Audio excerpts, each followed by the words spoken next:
Уважаеми дами и господа,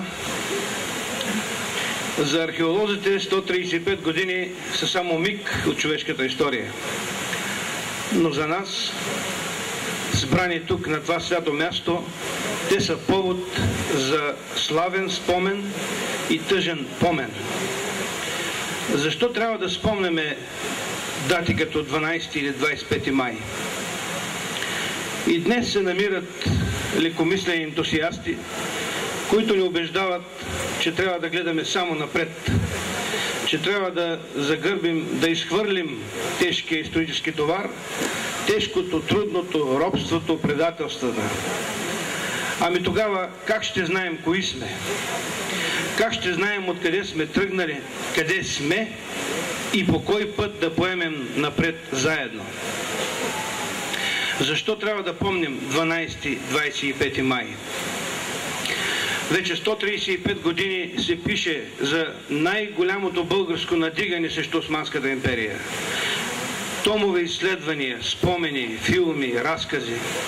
Знаем ли всичко за величавите събития от 20 април, когато избухна въстанието в Копривщица и Панагюрище, до 27 май, когато беше последното тежко сражение на Таньо Стояновата чета? Ако знаем всичко, всичко ли си признаваме?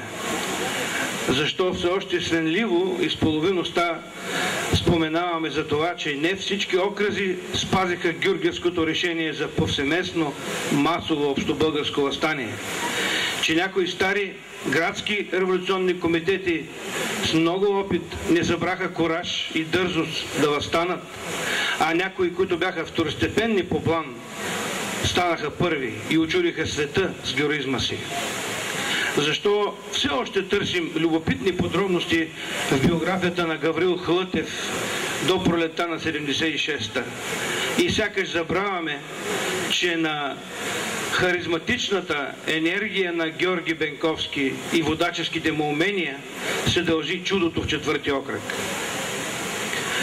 Героите ни не са чак толкова много, че да си позволяваме да забравяме който и да било от тях.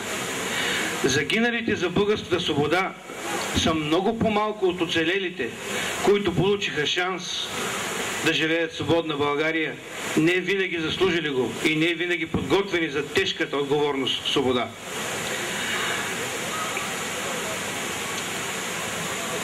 Народният водач, лидерът на Панагюрската република Георги Бенковски, направи своя избор в полза на свободата.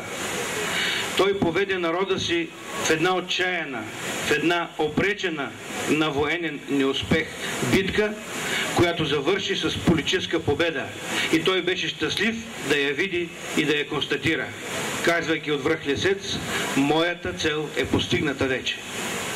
Той, народният водач, ни показа и на народа си способност за саможертва.